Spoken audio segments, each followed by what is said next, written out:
Hi friends, మనందరికీ తెలుసు మనం ఉదయం లేచినప్పటి నుంచి నైట్ పడుకునేంత వరకు కూడా మన నిత్య జీవితంలో ఏదో ఒక ప్లాస్టిక్ వస్తువు అనేది వాడుతూ ఉంటాం. అది మార్నింగ్ మనం యూజ్ చేసే టూత్ బ్రష్ కావచ్చు, నైట్ పడుకునే ముందు వాటర్ తాగే వాటర్ బాటిల్ కావచ్చు. ఈ మధ్యలో చాలా వరకు మనం రకరకాల ప్లాస్టిక్ వస్తువులు అనేవి వాడుతూ ఉంటాం. సో మనం వాడకం అనేది ఎంతవరకు వచ్చేసిందని అంటే ప్లాస్టిక్ అనేది ఈరోజు ప్లాస్టిక్ పొల్యూషన్ అనేది మన చుట్టూ ఉండే ఎన్వైర్న్మెంట్లో one of the major biggest environmental ఇష్యూగా మారింది.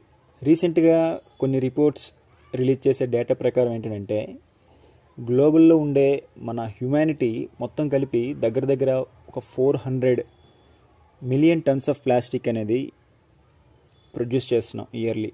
సో ఎంత ప్రొడ్యూస్ చేస్తున్నాం అనేది ఒక ఎత్తు అయితే, మనం ప్రొడ్యూస్ చేసే వాటిలో ఎంతవరకు మనం రీసైకిల్ చేస్తున్నాం అనేది ఇంకొక మేజర్ కన్సర్న్. సేమ్ ఈ రిపోర్ట్ ప్రకారమే ఈ 400 మిలియన్ టన్స్లో దగ్గర అబౌవ్ 91% ప్లాస్టిక్ ఏంటంటే మనం రీసైకిల్ చేయట్లేదు. సో అది రీసైకిల్ చేయకుండానే మనం దాన్ని అన్సైంటిఫిక్ మెథడ్స్గా డిస్పోజల్ చేస్తున్నాం. అది ల్యాండ్ ఫిల్స్లో అయినా కావచ్చు, అది డైరెక్ట్గా నేరుగా వెళ్ళి ఓషన్స్లో కలిసిపోవడం అయినా కావచ్చు. సో ప్లాస్టిక్ పొల్యూషన్ అనేది ఏంటంటే ఈరోజు హ్యుమానిటీకి ఒక మేజర్ థ్రెట్గా మారింది. సో ఈ ప్రాబ్లమ్ని ఎక్నాలెడ్జ్ చేసి, ఈ ప్లాస్టిక్ ఏ విధంగా అయితే ఎన్వైర్న్మెంట్ని పొల్యూషన్ చేస్తుందో దీన్ని ఎక్నాలెడ్జ్ చేసి 2011లో మనకు వెస్ట్రన్ ఆస్ట్రేలియాలో ప్లాస్టిక్ ఫ్రీ ఫౌండేషన్ అనే ఒక ఆర్గనైజేషన్ ప్లాస్టిక్ ఫ్రీ జూలై అనే గ్లోబల్ మూవ్మెంట్ అనేది తేవడం జరిగింది.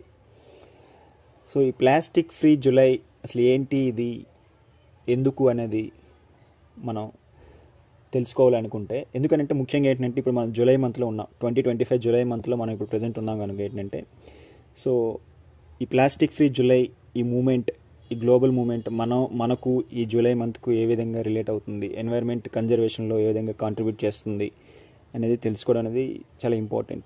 సో ఈ ప్లాస్టిక్ ఫ్రీ ఫౌండేషన్ ముఖ్యంగా దీని తాలూకా ఈ ప్లాస్టిక్ ఫ్రీ జూలై ఈ యొక్క ఈ మూమెంట్ తేయడానికి మెయిన్ ఆబ్జెక్టివ్ ఏంటంటే జనాల్లో, అంటే ప్రజల్లో ఒక అవేర్నెస్ బిల్డప్ చేసి వాళ్ళ తాలూకా రోజు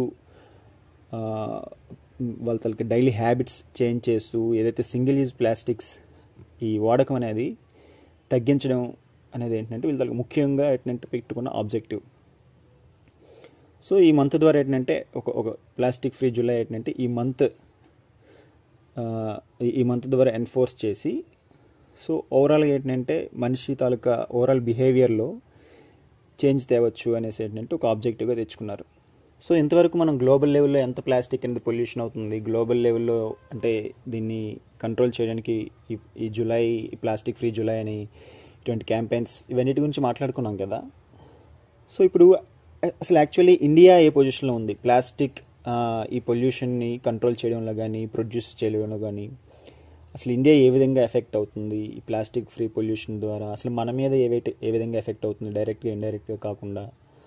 సో ఇవన్నీ ఏంటంటే యాక్చువల్లీ మనం డిస్కస్ చేయడం అనేది చాలా ఇంపార్టెంట్. ఎందుకంటే అవి తెలిస్తేనే కదా మనం అసలు ఈ జూలైలో మనం యాజ్ ఎ ఇండివిజువల్గా ఏం చేయాలి, అసలు మనకి ఇది ఇంతగా ఎఫెక్ట్ అవుతుంది, మన ప్రజెంట్ జనరేషన్స్ కానీ మన ఫ్యూచర్ జనరేషన్స్ కానీ ఇంత విధంగా ఎఫెక్ట్ అవ్వబోతుంది అని తెలిస్తే మనలో ఒక కాన్షియస్ కన్సర్న్ అనేది వచ్చేసి ఏంటంటే ఆటోమేటిక్గా మన తాలూకా డైలీ హ్యాబిట్స్లో కూడా ఏంటంటే ఎంతో కొంత చేంజ్ వస్తుంది. సో ఆ చేంజ్ రావాలి అంటే ఏంటంటే ముందుగా మనం మన ఇండియాలో ఏ విధంగా ప్లాస్టిక్ పొల్యూషన్ అనేది ఉంది, దాని తాలూకా కరెంట్ స్టేటస్ అనేది తెలుసుకోవడం చాలా ఇంపార్టెంట్.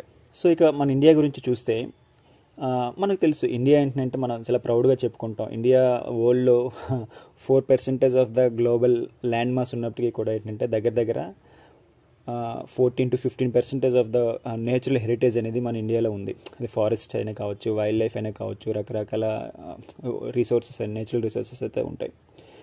సో ఇంత గొప్పగా మనం మన తాలూకా నేచురల్ హెరిటేజ్ గురించి చెప్పుకుంటాం కదా ఇండియా గురించి. సో అంతే రేంజ్లో మనం ప్లాస్టిక్ పొల్యూషన్స్ ర్యాంకింగ్లో చూసుకుంటే కూడా ఏంటంటే ఇండియా ఏంటంటే ఫస్ట్ ర్యాంకింగ్లో ఉంది.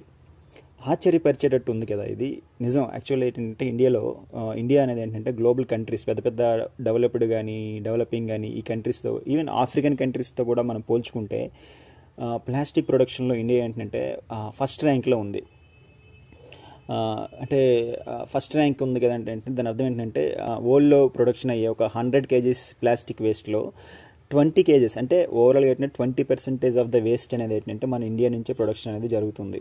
సో మన చుట్టూ ఉండే మేజర్ ప్లాస్టిక్ ప్రొడక్షన్ కంట్రీస్ ఉంటాయి. ఉదాహరణకు చైనా కానీ, నైజీరియా కానీ, ఇండోనేషియా కానీ. సో వీళ్ళు ఈ కంట్రీస్ ఏంటంటే చైనా, ఇండోనేషియా లాంటి కంట్రీస్ ఒకానొకప్పుడు వన్ ఆఫ్ ద మేజర్గా plastic production and plastic waste generation కంట్రీస్గా ఉండే.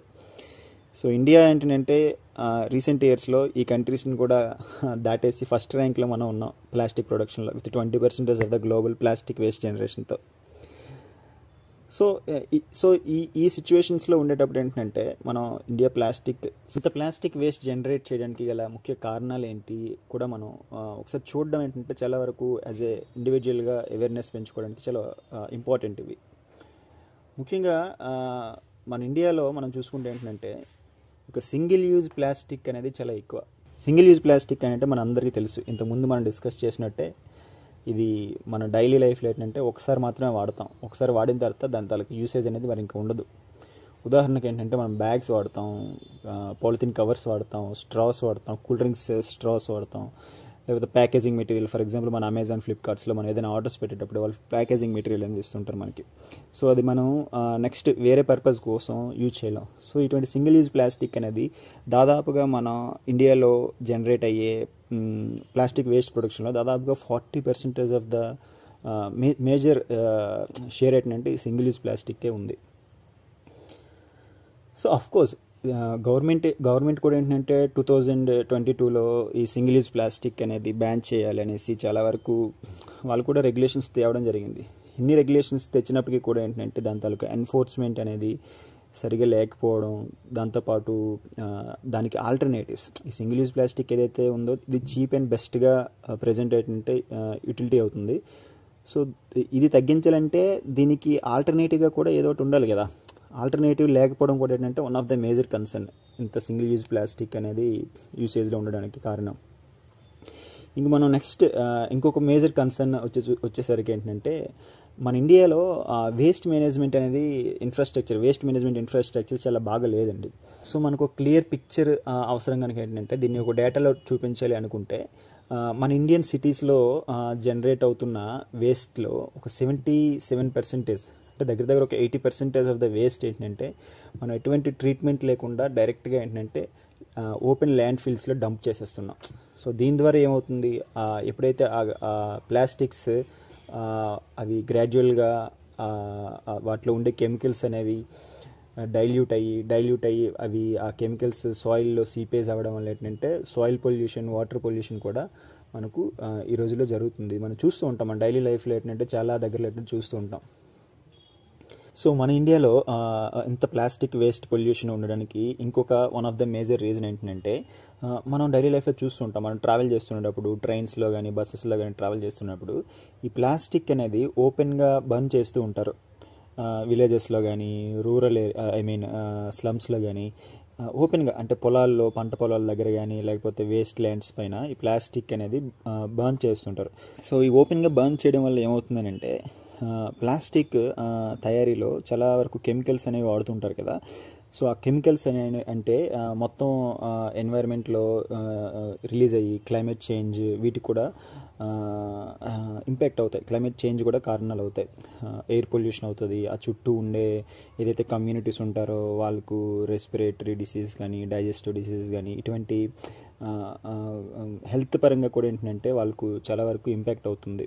So one of the reason అంటే ప్లాస్టిక్ ఎలా మన అన్సైంటిఫిక్ మేనేజ్లో అది ట్రీట్ చేస్తున్నాం, అది ఇంకొకటితో పాటు చుట్టూ ఉండే ఎన్వైర్న్మెంట్ హెల్త్ కూడా ఏంటంటే ఈ యొక్క ప్లాస్టిక్ పొల్యూషన్ ద్వారా ఏంటంటే ఇంపాక్ట్ అవుతుంది. ఇది కాకుండా ఇంకొక రీజన్ ఏంటి అని అంటే కొన్ని సైంటిఫిక్ పేపర్స్ ఏం చెప్తున్నానంటే మన ఇండియాలో దగ్గర ఏంటంటే 60% ఆఫ్ ద ప్లాస్టిక్ వేస్ట్ అనేది అది ఇన్ఫార్మల్ సెక్టార్స్ అనే వాళ్ళే హ్యాండిల్ చేస్తూ ఉంటారు. ఎలా చూసేసరికి మన డైలీలో మనమే ఒకసారి క్వశ్చన్ చేసుకోండి. మన ఇంటికి వచ్చి చెత్త పట్టుకెళ్ళే వాళ్ళు చాలా తక్కువ మంది మాత్రమే గవర్నమెంట్ ఆర్గనైజేషన్స్ నుంచి వచ్చి చెత్త పట్టుకువెళ్ళి వాళ్ళు సైంటిఫికల్గా దాన్ని డిస్పోజల్ చేయడం ఇదంతా జరుగుతుంది. మోస్ట్లీ ఏంటంటే మన ఇంటికి వచ్చి చెత్త కలెక్ట్ చేసుకుంటారు కదా, వాళ్ళు లోకల్లో ఉండే ఏంటంటే ఇన్ఫార్మల్ వర్కర్స్. వాళ్ళు ఆ చెత్త పట్టుకెళ్ళి చెత్తలో ఏంటంటే వాళ్ళకి అవసరమైన మెటీరియల్స్ అన్నీ ఏదైతే తిరిగి అమ్మితే కొంతవరకు డబ్బులు వస్తాయో అటువంటివన్నిటిని వాళ్ళు కలెక్ట్ చేసుకొని మిగతా చెత్తని వాళ్ళు ఎక్కడ పడేస్తారు. దాన్ని ఆ చెత్త ఏంటంటే అన్అకౌంటెడ్ అసలు. సో ఈ ఇన్ఫార్మల్ వే ద్వారా ఏంటంటే ఇంత చెత్త కలెక్ట్ అయ్యి డిస్పోజల్ అవుతున్నప్పటికీ కూడా ఏంటంటే గవర్నమెంట్ ఆర్గనైజేషన్స్ వీళ్ళకు ఇన్ఫార్మల్ సెక్టర్లో ఈ వర్కర్స్ ఎవరైతే ఉన్నారో చెత్తని డీల్ చేసేవాళ్ళు వీళ్ళకు ఐడెంటిఫై చేసి అంటే వాళ్ళకు అఫీషియల్గా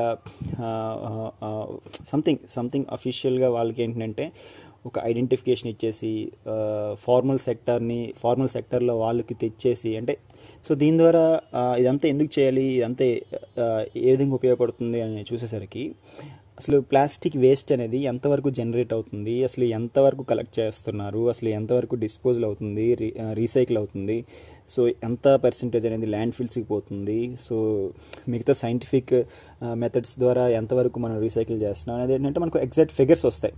సో ఈ ఇన్ఫార్మల్ సెక్టార్లో ఉండే వర్కర్స్ని కూడా ఏంటంటే మనం ఐడెంటిఫై చేయడం ద్వారా సో ఇండియాలో ఏంటంటే ఆ ప్రాసెస్ అనేది లేదు. చాలా తక్కువ పర్సెంటేజ్ చెత్త మాత్రమే గవర్నమెంట్ ఆర్గనైజేషన్స్ హ్యాండిల్ చేస్తున్నాయి, మిగతాదంతా ఏంటంటే ఇన్ఫార్మల్ సెక్టర్స్ అలా చూసుకుంటున్నారు. సో అందుకే ఇప్పుడు గవర్నమెంట్ రిపోర్ట్స్ కూడా ఏం చెప్తాయి, మొన్న రీసెంట్గా గవర్నమెంట్ రిపోర్ట్ ప్రకారం ఏంటంటే దగ్గర 95% ఆఫ్ ద ప్లాస్టిక్ వేస్ట్ అనేది కలెక్షన్ చేస్తున్నాం అని చెప్తున్నారు. బట్ అదర్ ఆర్గనైజేషన్స్ NGO ఈ లెవెల్ ఆర్గనైజేషన్ ఏం చెప్తున్నాయంటే ఇట్స్ అరౌండ్ లైక్ 80% వరకు మాత్రమే చెత్త అనేది కలెక్ట్ చేస్తున్నారు. తర్వాత అది ఎంతవరకు రీసైకిల్ చేస్తున్నారు సైంటిఫికల్గా ల్యాండ్ ఫిల్స్గా అది ఇంకా ఆ డేటా అనేది చాలా వరకు గ్యాప్స్ ఉంటాయి. సో డేటా రిపోర్టింగ్ అనేది కలెక్షన్ పైన ఏంటంటే మన ఇండియాలో అంతగా యాక్యురేట్ డేటా అనేది లేదు. సో ఇవన్నీ ఏంటంటే చాలా మేజర్ ఫ్యాక్టర్స్ ఈరోజు మనం ఇండియాలో టాప్ లెవెల్లో ప్లాస్టిక్ వేస్ట్ జనరేషన్లో ఉన్నామనంటే ఈ కన్సర్న్స్ అనేవి ఏంటంటే అడ్రస్ చేయాల్సిన అవసరం అనేది ఉంది. ఈ కన్సర్న్స్ అనేవి అడ్రస్ చేస్తేనే కదా మనకు ప్లాస్టిక్ పొల్యూషన్ ఏదైతే ఉందో అది డిఫరెంట్ బాడీస్ పైన డిఫరెంట్ ఏరియాస్లో ఇంపాక్ట్ అనేది అవుతుంది.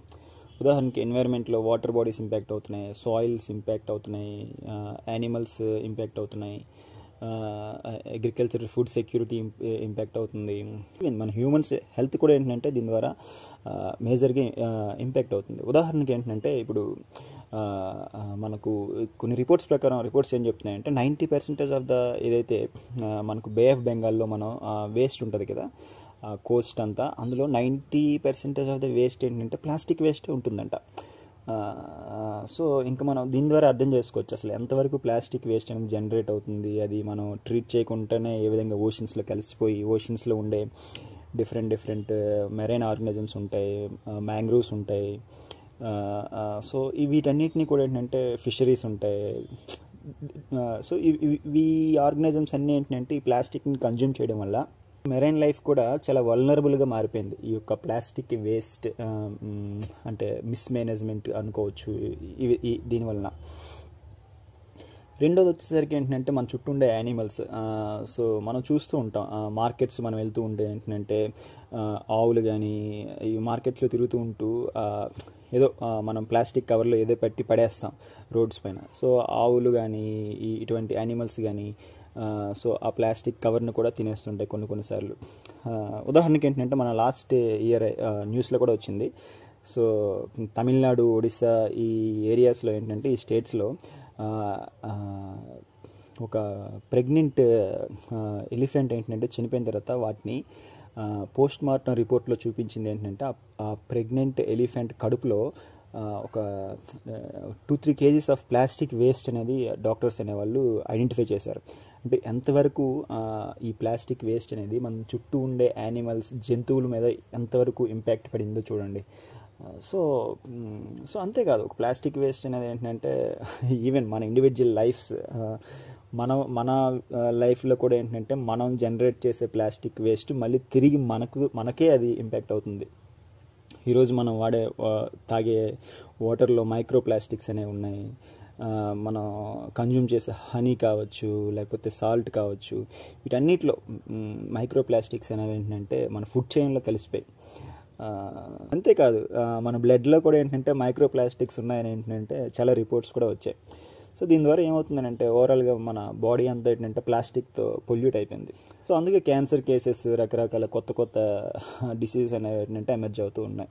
సో ఎన్వైర్మెంటల్గా కావచ్చు, హెల్త్ పరంగా కావచ్చు, వీటితో పోల్చుకుంటే ఎకానమికల్గా కూడా ఏంటంటే ఏదైతే ఈ ప్లాస్టిక్ వేస్ట్ అనేది ఇండియాకి చాలా వరకు నెగిటివ్ ఇంపాక్ట్స్ అని చూపిస్తుంది. ఉదాహరణకు మొన్ననే ఒక ఫిక్కీ అనేది ఒక రిపోర్ట్ అనేది రిలీజ్ చేసింది. ఫిక్కీ రిపోర్ట్ ఏం చెప్తుందనంటే మన ఇండియా బై 2030 కల్లే దగ్గర ఒక $133 బిలియన్ అంత ఎకానమీ ఒక ప్లాస్టిక్ వేస్ట్ మిస్మేనేజ్మెంట్ వల్లనే కోల్పోతుంది అని చెప్తుంది FICCI report. So plastic waste అనేది ఏంటంటే ఏ డొమైన్ కూడా వదలడం లేదు. అన్ని డొమైన్స్, ఇండియాలో ఉండే అన్ని డొమైన్స్ కూడా ఏంటంటే ప్లాస్టిక్ వేస్ట్ వల్ల ఇంపాక్ట్ అనేది అవుతుంది. సో మన చుట్టూ ఇదంతా తెలుసుకునేసరికి మనకు అనిపిస్తుంది కదా, అంటే ఇంత ప్లాస్టిక్ వేస్ట్ మిస్మేనేజ్మెంట్ జరుగుతున్నా, ఇంత నెగిటివ్గా అందరికీ ఇంపాక్ట్ అవుతున్నా, మరి గవర్నమెంట్ ఎటువంటి స్టెప్స్ తీసుకోవడం లేదా అని అనిపిస్తుంది కదా. తీసుకుంటుంది, గవర్నమెంట్ అయితే స్టెప్స్ తీసుకున్నప్పటికీ కూడా ఏంటంటే ఆ స్టెప్స్ ఏంటంటే ఇన్అడెక్వేట్ అనే చెప్పొచ్చు. కోర్స్ మనకేంటంటే సపరేట్గా ఒక యాక్ట్ అనేది లేదు, ప్లాస్టిక్ వేస్ట్ మేనేజ్మెంట్కి స్పెసిఫిక్ యాక్ట్ అనేది లేదు. ఈ రోజు కూడా ఏంటంటే మనం ఎన్వైర్మెంటల్ ప్రొటెక్షన్ యాక్ట్ 1986 ఆ యాక్ట్ కిందే చాలా వరకు మనం రూల్స్ అవన్నీ తెచ్చేసి ఏంటంటే ప్లాస్టిక్ వేస్ట్ మేనేజ్మెంట్ అనేది రెగ్యులేట్ చేస్తున్నాం. ప్లాస్టిక్ వేస్ట్ మేనేజ్మెంట్ రూల్స్ 2016 ఉంది. దాని తర్వాత రీసెంట్గా 3 times అమెండ్మెంట్ చేశారు. రీసెంట్గా 2024లో కూడా అమెండ్మెంట్ చేసి కొంతవరకు రిస్ట్రిక్షన్స్ అనేది స్ట్రిక్ట్ చేయడం జరిగింది. దీంట్లోనే ఎక్స్టెండ్ ప్రొడ్యూసర్ రెస్పాన్సిబిలిటీ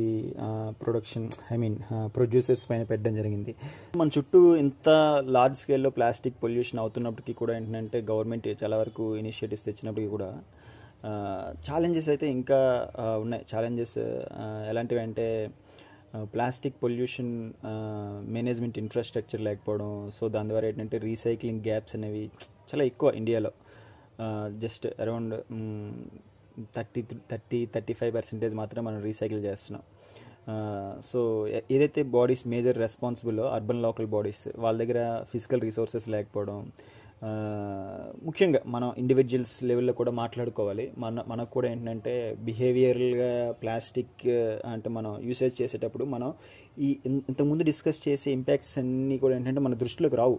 ఇది ఏ విధంగా వాటర్ బాడీస్కి ఇంపాక్ట్ అవుతుంది, ఫుడ్ సెక్యూరిటీలో ఏ విధంగా ఇంపాక్ట్ అవుతుంది, లేకపోతే యానిమల్స్ తినేస్తాయేమో మనం ప్లాస్టిక్ యూసేజ్ చేసి రోడ్డు పైన పడేస్తే, సో వాటికి ఇంపాక్ట్ అవుతుందేమో, లేకపోతే మళ్ళీ మన హెల్త్కి ఇంపాక్ట్ అవుతుందేమో, ఇవన్నీ మనం ఆలోచించాం.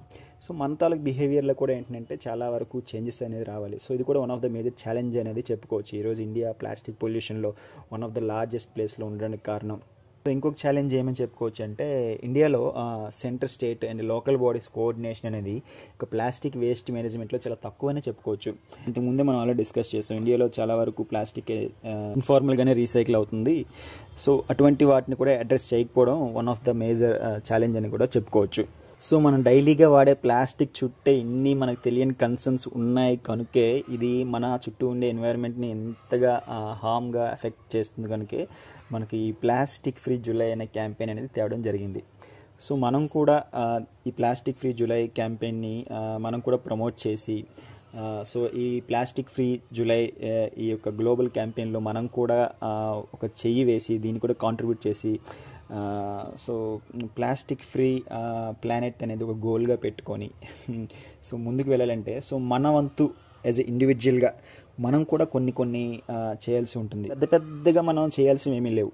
జస్ట్ మనం మార్నింగ్ మనం లేచినప్పటి నుంచి కూడా ఏంటంటే కొన్ని ప్లాస్టిక్ ఆల్టర్నేటివ్స్గా ఏదైనా మార్కెట్లో ఉంటే అవి యూజ్ చేయడం. ఉదాహరణకి సో ప్లాస్టిక్కి ఆల్టర్నేటివ్గా ఉండే ప్రొడక్ట్స్ని యూజ్ చేయడం, వాటిని ప్రమోట్ చేయడం ద్వారా ఏంటంటే మన ఇండివిజువల్ లెవెల్లో కూడా మనం ప్లాస్టిక్ ఫ్రీ ప్లానెట్కి కాంట్రిబ్యూట్ చేసే వాళ్ళు అవుతాం.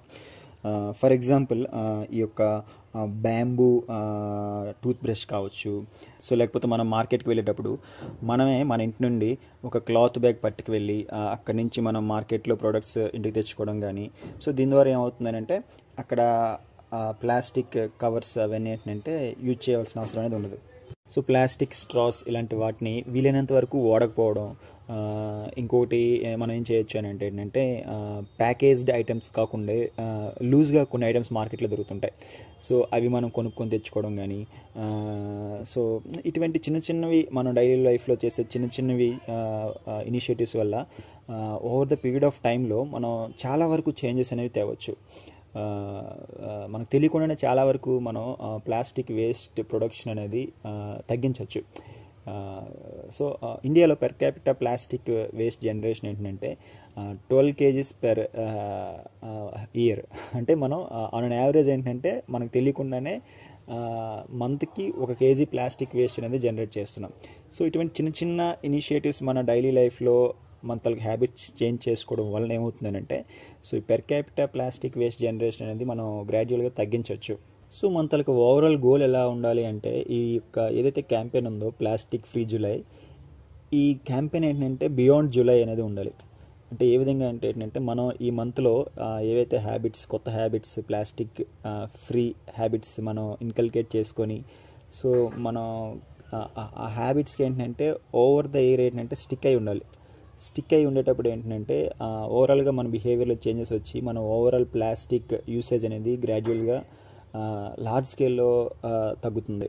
సో దీని ద్వారా ఏమవుతుందంటే ఓవరాల్గా ప్లాస్టిక్ ఫ్రీ ప్లానెట్ ఆ డైరెక్షన్లో, అంటే మనం ఈరోజు అది ఊహించడానికి కూడా ఏంటంటే మనకు చాలా పెద్దగా అనిపించవచ్చు. బట్ చుక్క చుక్క చుక్క చుక్క కలిస్తేనే కదా పెద్ద సముద్రం అవుతుంది. సో ఆ విధంగా ఏంటంటే మనం ఇండివిజువల్ లెవెల్లో ఈరోజు మనం చేసే ఈ చిన్న చిన్న కాంట్రిబ్యూషన్స్ కలెక్టివ్గానే మనం ఏదైతే ఇమేజిన్ చేసుకుంటున్నామో ప్లాస్టిక్ ఫ్రీ ప్లానెట్ అట్లీస్ట్ ఒక 20 years కాకపోయినా ఒక 30-40 years కానీ ఏంటంటే ఇది మనం అచీవ్ చేయగలం. ప్లాస్టిక్ ఫ్రీ గ్రీన్ ప్లానెట్ ఆ డైరెక్షన్ అనేది అచీవ్ చేయగలం. సో ఏదైతే ప్లాస్టిక్ ఫ్రీ జూలై ఈ క్యాంపెయిన్ గురించి మనం కరెక్ట్ మంత్లో తెలుసుకున్నాం కనుక ఏంటంటే యాజ్ ఏ ఇండివిజువల్గా అంటే ఒక క్రిటికల్ థింకింగ్ ఉన్న పీపుల్గా మనం కూడా ఇది జస్ట్ చూసి ఏముందిలే అని వదిలేకుండా ఏంటంటే మనం కూడా డైలీ లైఫ్లో ఏంటంటే చిన్న చిన్న హ్యాబిట్స్తో స్టార్ట్ చేద్దాం. స్టార్ట్ చేసి ఓవరాల్గా ఒక సొసైటీలో మన చుట్టూ ఉండే ఎన్వైర్న్మెంట్లో మన చుట్టూ ఉండే యానిమల్స్ కావచ్చు, వాటర్ కావచ్చు, సాయిల్ కావచ్చు, వీటన్నింటినీ ఏంటంటే దృష్టిలో పెట్టుకొని మనం కూడా ఈ యొక్క plastic free July campaign follow అయ్యి మనం కూడా ఏంటంటే ఈ యొక్క పెద్ద గోల్లో ఒక మనం చిన్న కాంట్రిబ్యూషన్ ద్వారా ఆ గోల్లో మనం కూడా ఒక పార్ట్గా అవ్వాలనేసి ఏంటంటే కోరుకుందాం, ఇంక్లూడింగ్ మీ. సో నేను కూడా ఏంటంటే చిన్న చిన్న ఏదైతే మనం డిస్కస్ చేసామో ఇంతకుముందు బ్యాంబూ బ్రష్ కావచ్చు, లేకపోతే స్ట్రాస్ డినైట్ చేయడం కావచ్చు, ఇవన్నీ కూడా ఏంటంటే మన హ్యాబిట్స్లో ఇన్కల్కేట్ చేసుకొని ముందుకు వెళ్దాం. సో అంతేనండి. సో లెట్స్ సీ అంటే మనలో వరకు ఎంతవరకు అట్లీస్ట్ ఒక 10-15 పీపుల్కైనా దీని తాలూకా మోటివ్ అర్థమయ్యి వాళ్ళు అట్లీస్ట్ దీని గురించి ఆలోచించి చేసినా సరే ఏంటంటే అంటే it will be greatly helpful అని అనుకోవచ్చు. సో అదేనండి, let's celebrate plastic free July and plastic free planet.